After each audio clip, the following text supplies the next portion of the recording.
गुरु भक्ति योग।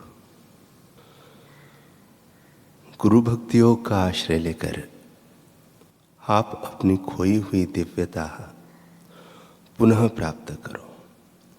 सुख दुख जन्म मृत्यु आदि सब द्वंद्वों से पार हो जाओ। जंगली बाघ, शेर या हाथी को पालना बहुत सरल है। पानी या आग के ऊपर चलना बहुत सरल है। लेकिन जब तक मनुष्य को गुरु भक्ति योग के अभ्यास के लिए हृदय की तमन्ना नहीं जगती, तब तक सद्गुरु के चरण कमलों की शरण में जाना मुश्किल है। गुरु भक्ति योग माने गुरु की सेवा के द्वारा मन और उसके विकारों पर नियंत्रण एवं पुनः संस्करण। गुरु को संपूर्ण बिन शर्ती शरणागति करना गुरु भक्ति प्राप्त करने के लिए निश्चित मार्ग है।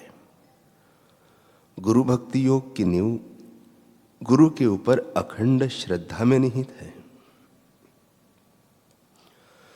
अगर आपको सचमुच ईश्वर की आवश्यकता हो तो सांसारिक सुख भोगों से दूर रहो और गुरु भक्ति योग का आश्रय लो।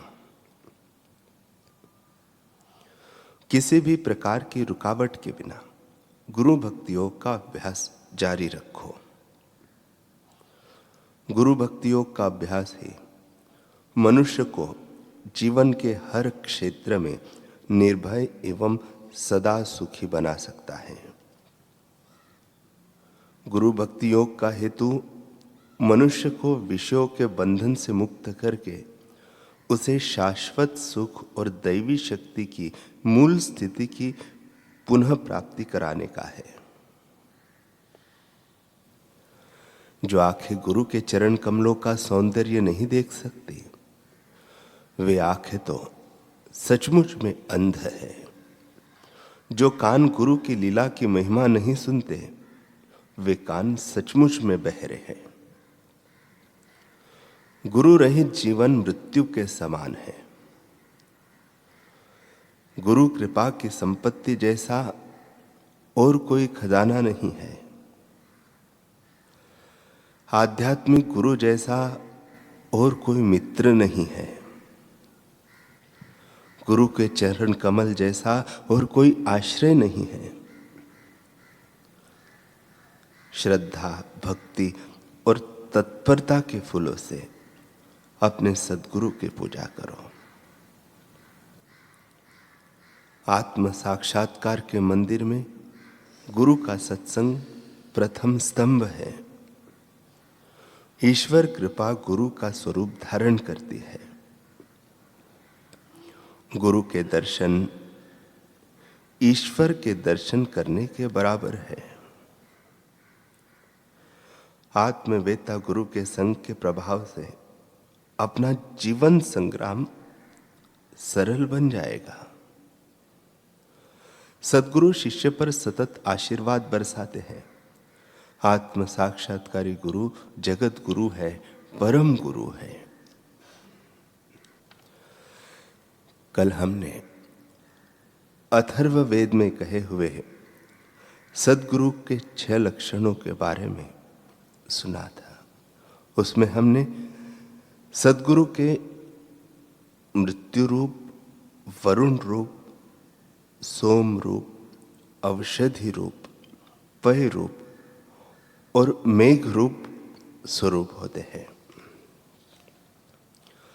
सद्गुरु का चौथा रूप है औषधि रूप। जैसे औषधि लेने से रोग मिटने लगता है, वैसे ही सद्गुरु की शरण लेने वाले शिष्य को उनके द्वारा सिखाई गई जीवन जीने की युक्ति से शरीर, मन और बुद्धि के रोगों से सहज में छुटकारा मिलने लगता है। गुरु कृपा से वह काम, क्रोध, लोभ, मोह आदि सूक्ष्म व्याधियों पर, जिन्हें बहुत वर्षों से कठिन परिश्रम के बाद भी जीतना मुश्किल होता है, विजय पाने में सक्षम होने लगता है। जब शिष्य सद्गुरु के पूर्ण शरणागत होता है, तब वह जन्म मरण के महारोग पर भी विजय प्राप्त करके स्वस्थ अर्थात आत्मस्थ हो जाता है। फिर शरीर में कोई व्याधि हो भी जाए तो भी वह उस तक नहीं पहुंच सकती। सद्गुरु का पांचवा रूप है पय रूप। यह सद्गुरु का पंचम रूप कहा गया है। पय अर्थात दूध। दूध परम सात्विक आहार के रूप में गौरवान्वित किया गया है। जैसे नवजात शिशु के लिए उसकी मां का दूध तथा बड़ों के लिए देशी गाय का दूध सुपाच्य, बलप्रद और पूर्ण आहार माना जाता है, वैसे ही साधकों के लिए सद्गुरु का वचनामृत सुबोध, आत्मबल एवं शक्ति प्रदायक तथा पूर्ण ज्ञान संपन्न पेय है। यह साधकों का शारीरिक, मानसिक, आध्यात्मिक सर्वांगीण पोषण करता है। गाय दिन भर अलग अलग वनस्पतियों को चरती है, पचाती है और उसके पोषक व औषधीय गुणों को ग्रहण करके सार रूप मधुर दूध का निर्माण कर अपने बछड़ों को पिला देती है। वैसे ही पूज्य बापूजी जैसे ब्रह्मवेत्ता सद्गुरु कितने ही उच्च कोटि के महापुरुषों के अनुभवों, सच्छास्त्रों एवं अपने अनुभवों का सार निकालकर अपनी दिव्य अमृत वाणी व कृपा दृष्टि के द्वारा उसे जनमानस को सहज में ही पिला देते हैं। जैसे दुग्धों में गोदुग्ध सर्वश्रेष्ठ है, ऐसे ही ज्ञानों में आत्मज्ञान सर्वश्रेष्ठ है।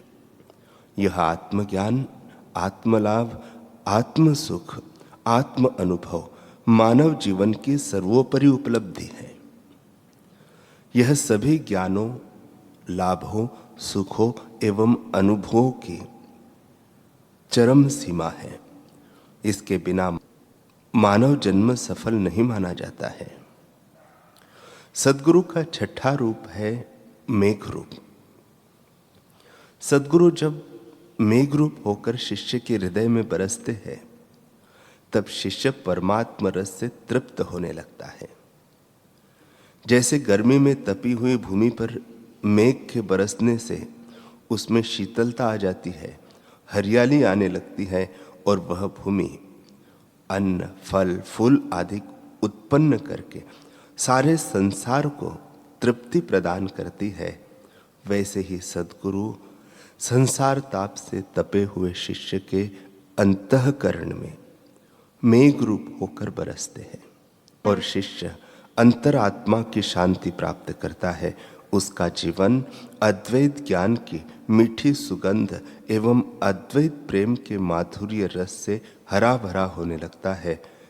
वह परमात्म ज्ञान से स्वयं को तृप्त होता देखता है, साथ ही संसार के जीवों की भी उससे तृप्ति मिलने लगती है।